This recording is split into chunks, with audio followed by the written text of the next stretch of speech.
Hello, everyone, and welcome to the Ag Innovation News Podcast, presented by the Agricultural Utilization Research Institute of Minnesota. I'm Dan Scogan, Director of Government and Industry Relations for AURI. Guests on the Ag Innovation News Podcast will shed light on innovations in value-added ag, highlight important voices and work that's being done throughout the Minnesota ag sector, and educate the public about resources and organizations that support Minnesota agriculture. Today, we get a chance to visit with Sunil Kumar, the founder and CEO of the Amazing Chickpea. Sunil, welcome to the Ag Innovation News Podcast. Good morning, Dan. First, I would like to thank you and Ari for the opportunity to be part of your podcast. Well, we're looking forward to the conversation because you have a great story to tell. And let's start with you personally first. A little background and information about yourself and how you came to be part of the Amazing Chickpea. So, I started this business back in 2016. My background is in IT. I did my computer science engineering back in India in 1991. So, I came to US in 1995 to do my master's in computer science. And I worked for several IT companies for about 20 plus years. So I never thought of doing a food business. So it just happened. I started food business back in 2016. And Sunil, how did you get into the food production business? What drew you to that type of work? So my older daughter Anya, she loves peanut butter, and we were living back in 2011 in Virginia, and she had sometimes her friends come over. We have snacks and stuff like that, and it just happened that one of the friends she didn't eat peanut butter jelly sandwiches we offered. So then I learned about the allergies that kids have some severe allergies to peanut butter. So I thought of making a chickpea butter spread because I grew up in India eating chickpeas, and we make a lot of snacks, curries, and sweets.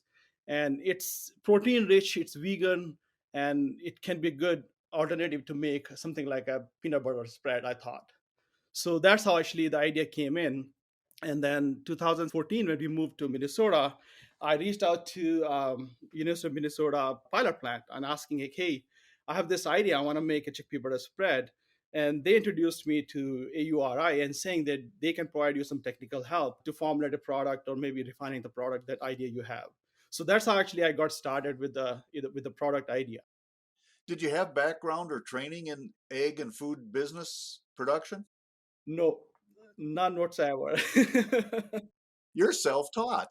Yeah, and actually that's why I'm saying, I think Ori has been great to me because I just had an idea. And of course, I love cooking. So I knew, okay, basic things, okay, how to make things. But then again, coming up with a food product and be able to make commercialized product, it's hard.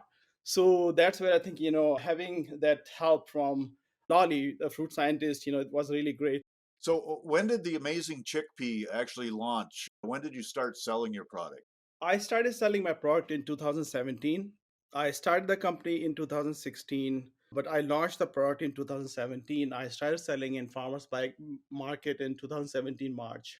And I think you touched on it on why you started it once you realized that there was an allergy issue with traditional breads, and chickpea just does not carry that in it. Is that right?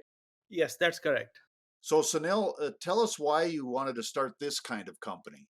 So when I started selling the chickpea butter spread in farmers market, I had lots of mom come up to me that they wanted a protein rich peanut butter like product sandwiches, taking them to school because schools don't allow peanut butter sandwiches because of allergies.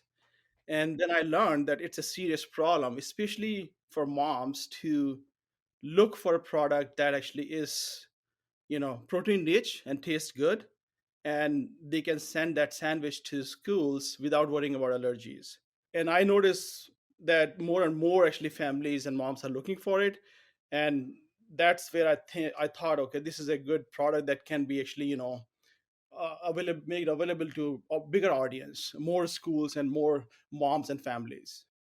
And has that vision come to pass? I mean, have you gotten into the schools and maybe hospitals and other institutions the way you had hoped?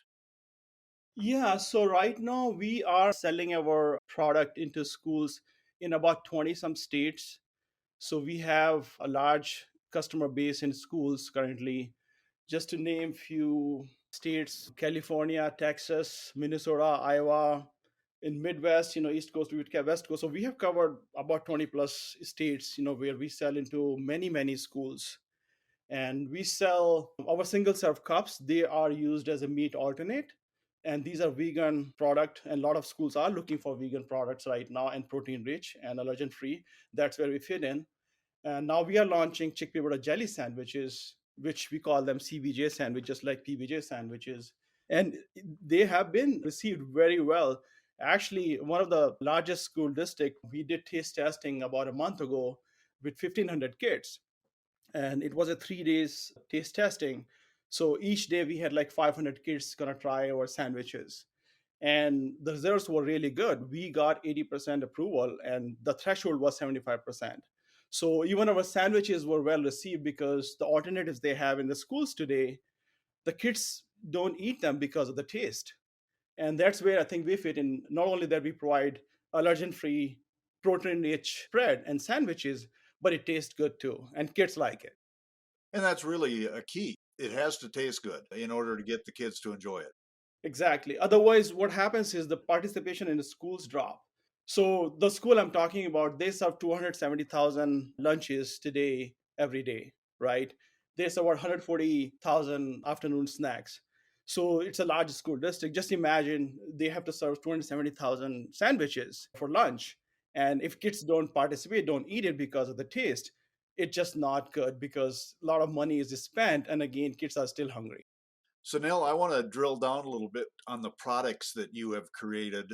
And I'm going to first start with who's thinking of these new products? And do you have a team now that does this and kind of goes out and tests it with schools? Or how does that process work? So it's mostly me, unfortunately, or fortunately. I actually talk to my consumers a lot, try to get the feedback and see what they're doing, what actually they are right now, eating right now, right? And that gives us a lot of idea. Just to give you an example. So we are planning to launch a new product. We call it tortilla roll-ups. So we did not think about actually starting that product that we're going to launch in coming year.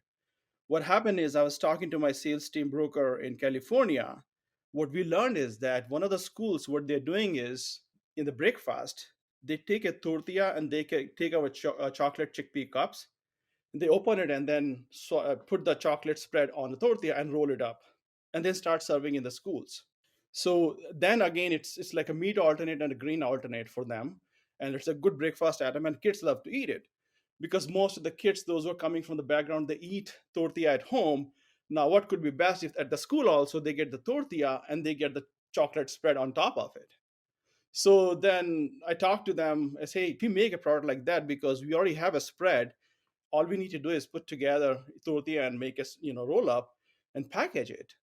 Will they like that? And the answer was yes. It's okay, let's give it a try. So now we have a new product that's coming out, tortilla roll up, that's going to have chocolate chickpea spread. Another one is going to have apple cinnamon. And they both sound great, actually, Sunil. If I went to my cupboard now, I would find kind of a smallish jar of the Amazing Chickpea in my cupboard. That's one product that your company makes. What are some of the other ones, if we were to go online or look at your brochure, what else are you making available to the public? You're talking about the spread, so they come in different packaging. For retail, we sell into jars. In the schools, we make single serve cups, and we also make peels, 15-pound peels, so schools can make their own sandwiches. We also make baking mixes. Those baking mixes are made from chickpea, and you can make cookies, you can brownies, and you can make muffins. So those are the baking mixes also we sell. And those are sold mostly in retail, but now we are being asked that if we can provide into schools also in large scales, in a large bucket, because a lot of schools are looking for making peanut butter cookies, which is allergen free. The sandwich is a new item that we launched, and it's been well received. And I think if I saw your web page correctly, kids love it and moms prefer it. Is that kind of the line you like to use? Yes, and also the peanut butter taste, no nuts. Important for mom and dad to know that, especially if their child is suffering from an allergy. Yes, actually, it's very important. So, Nell, I just wanted to circle back to AURI's role in your development of your company. Where were we able to be helpful? Yes, so right from the beginning, actually, AURI has been very helpful to me. When I had an idea, when I reached out to University of Minnesota pilot plant, they referred me to AURI because I asked them, hey, I have this idea. I have an initial version of the product I made, but I don't know what the next step is. How do I commercialize the product? How do I actually make this product better, and how do I commercialize it? And they introduced me to AURI, and I got connected to Harold, and he created a project for me and then introduced me to Lolly, senior scientist. That's where actually I got really great help because I got the technical help. I also got how to actually commercialize a product. So since the beginning of Amazing Chickpea, it's been like 7 years. I've been getting all great help from AURI. So if your listeners are listening, I will highly recommend, if you have any idea, if you're thinking of a food product, definitely, Ori is the place you want to start. Well, I appreciate that, Sunil, and I think food entrepreneurs especially should turn to AURI. We can help with product development and scale up, certainly, but did AURI also help you with a clean label, nutritional analysis, and those kinds of things? Yes, all the nutritional profiles, everything you see on our product, that's all done by AURI. And I continue to kind of bother Lali a lot with my questions and requests. Sometimes it's kind of time sensitive, and but she's been just great. All I can say is it's just been a great experience. Talk to me a little bit about the chickpea. You grew up with chickpea. It's, I'm guessing, fairly new to the American diet. Tell me about the chickpea itself. Sure. So chickpeas are legumes and they are protein rich, and obviously they are nut free. They have a very nutty flavor like peanuts.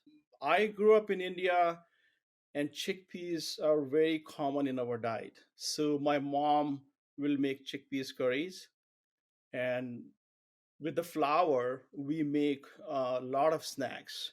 We make sweets using chickpeas. And in India, it's a poor people food actually because it fills your stomach and it gives you good amount of protein. And it's something affordable for a lot of people who do not have enough money. I'm talking about those looking for food that actually can really feed them. So for me, it's an obvious choice. And again, it provides a lot of vitamins, minerals, and fiber besides, protein. And when you look at the crop, actually it's very good for earth because it doesn't use as much as water other crops use, and they are actually a week or two earlier when it comes to a maturity. And right now what we buy chickpeas are actually from their farmers actually in North Dakota, Montana, and they actually grow chickpeas for us now. And they really like the crop is good because it takes less water, and they can rotate it also. You're listening today to the Ag Innovation News podcast presented by the Agricultural Utilization Research Institute of Minnesota. And we're visiting today with Sunil Kumar. He is the founder and CEO of the Amazing Chickpea.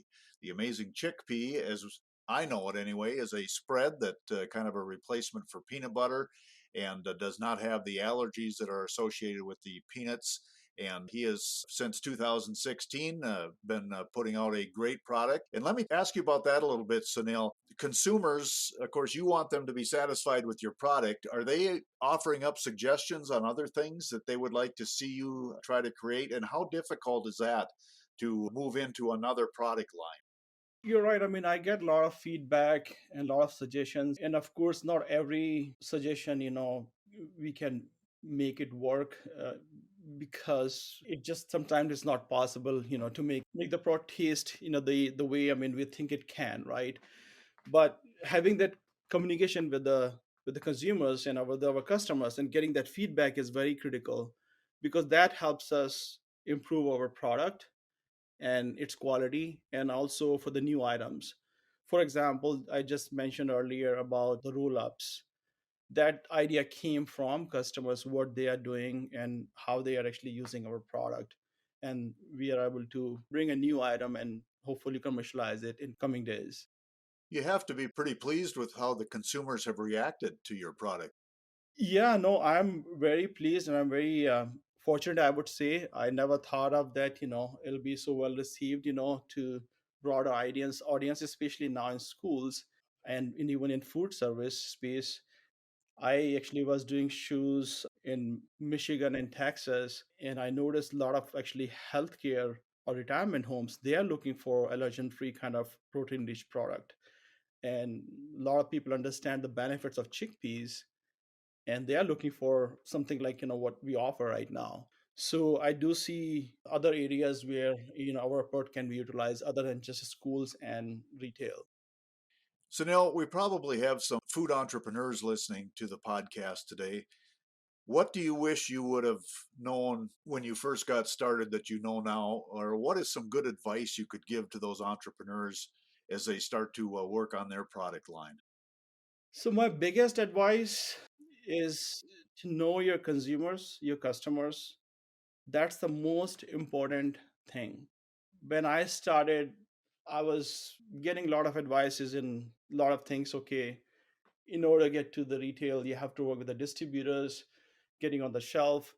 All that sounds good, but the most important thing is the customer, because if you don't have a customer base and you don't have a repeat customer base, then business doesn't exist. So that was the most important learning for me for all these years. And in order to do that, one has to really talk to the customers and find the customers and create customers. They just don't happen automatically. You have to go and create customers and find the customers to kind of again buy it again. Because one time buy is okay, but are they going to continue to buying your product, and do they see the value of buying it again? I think that's the most important thing I learned. So we think, okay, if we throw money at it, do the demos and do all these things. I did all that what was told, but nothing really worked unless you found the customers who actually like your product, gonna buy it again, right? And again, they can spread the word also about, okay, yes, I like that product. Those are the customers you should be looking for. If I were to give any advice, somebody who's starting today for any food business. I think that's just some great advice because even if you have a good product, a great product, there's no guarantee that people will come to it. And it sounds like you've thought a lot about that end user, that last person in the value chain that is actually going to buy and then rebuy your product. Yeah, that was a big learning. It took a while because there's a lot of suggestions. You do this, you do demo, you do this. I mean, so much money gets spent, but again, does it bring anything? I don't know. It doesn't seems like, and retail is, in my opinion, again, I don't want to discourage anybody. I think is a very scary place for small entrepreneurs. Finding a shelf space and consumers' eye on, looking for a new product, it's very hard. Money doesn't do anything over there. There could be a big company who could buy the whole shelf. You can see the whole nut butter of one product, but your product could be at the bottom of shelf in one jar sitting there. Nobody will pay attention because consumers go and look for a product in 2 3 seconds, and if they don't see it, they won't buy it. They don't know it's a good product or not because if they don't see it. So it's very hard in retail to kind of exist for small entrepreneurs. Well, let's see if we can expand that customer base a little bit. Tell us where we can find your products. What's the easiest way to shop for the Amazing Chickpea? Of course, Amazon. Amazon has everything today. So Amazon is, of course, is one place, and our website. And we also sell in whole food all over the country. Not all the flavors, only creamy flavor, but you can find that. And retail, we were in more retail stores. We kind of scaled down because, again, like I mentioned, there's a lot of money spent to stay on the shelf, and it at this time is not our focus. So we are more focusing on K-12 schools and food service than retail. But once we get established in that, then probably we'll move into more retail again. How large a company are you? How many employees and how big a sales staff, or is it all fall on Sunil to get the work done? No, we have total 11 people, including me. We are decent size now. I mean, we have grown quite a bit in past couple of years, and last 2 years have been really great for us. I was wondering if you're looking at expanding offerings into other value added food categories. Yeah, definitely. We have been looking at other options, to expand our offering. So, like sandwiches is one offering we added, and the roll ups is another one. And there are a few other items we've been thinking about. For example, we have chickpea based pizza mixes and think we could offer a crust also, making it using like a chickpea based pizza crust and offer that also at some point in future. So there are some ideas we've been thinking about, but again, at the same time, we have to look at if there's a customer for that who's going to buy it. So the way we approach actually is as a soft launch. What I mean by soft launch is we make some samples and send it out to our customers to get their feedback. Those, we are in regularly in touch to understand, do they see that it has any potential? And if those samples we get a good feedback, and then we see, okay, can we make, scale up and commercialize it? So that's the approach, we've been taking. Here we are in 2023, Sunil. What is your expectations for the Amazing Chickpea this year? So our most important item for the 2023 is our chickpea butter jelly sandwich. We call it CBJ sandwiches, and we have lined up already some large account, those who have taste tested our product. And as part of our growth, we are moving to a larger facility in Q1 so that we can make our chickpea butter jelly sandwiches in large scale. What we did actually this year in Q4, we picked a handful of customers and we started shipping samples of sandwiches to get the feedback, and we got very positive feedback. So that's a new item we're going to put our energy behind. Besides that, we are also thinking of adding tortilla roll-ups. That's a new item. We do have good feedback from the customers on that item. So those are the two items definitely we're going to be launching and scaling up. And then I'm going to have you look further beyond this year. When you think about the future of this company, what are some of the goals or some of the vision that you have for the Amazing Chickpea 5 years from now? Yes, that's a good question, and it's definitely we have thought about what we look at when we look at the future. It's hard to kind of predict in terms of what will happen in my next 5 years, because what I learned in last 5 years, things change very quickly.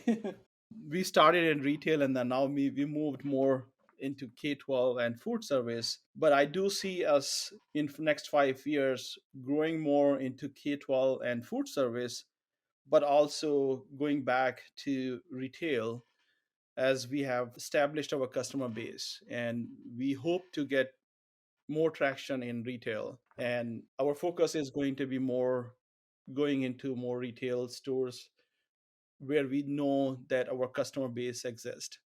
So we are not going to go after every retail stores, probably very specific stores where we see that young moms are buying product and looking for product like ours. That was a mistake I think I made early on, going after every store, but not in every store we have a customer who's buying our product. For example, for any natural product, Whole Food might be the place, not maybe some other supermarket product. So for us, supermarket may not be the place. It may be the Whole Food or maybe Target or maybe Costco. So that will be our focus and hoping to grow more as we are growing in that space.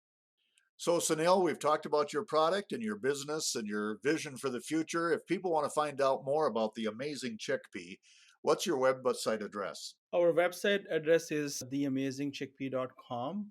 We also have a food service website. It's called chickpeabutterfoodservice.com, where we have our K-12 product line listed there. Well, Sunil, as you know, I just think it's an amazing story. And the Amazing Chickpea is something that I would encourage everyone to go out and try. And I think your story resonates with food entrepreneurs that AURI works with. Thank you, Dan. I appreciate it. And again, I want to thank everybody. And also, my special thanks to Ori and its amazing staff. We've been visiting with Sunil Kumar, the founder and CEO of the Amazing Chickpea. I want to thank him again for joining us today, and thank you too for listening to the Ag Innovation News Podcast. It's presented by the Agricultural Utilization Research Institute of Minnesota. Thanks to our podcast crew, Eric Evans, AURI Director of Communications, and Lisa Martinez, AURI Communications Coordinator and the editor of this production. To learn more about AURI, visit us at auri.org.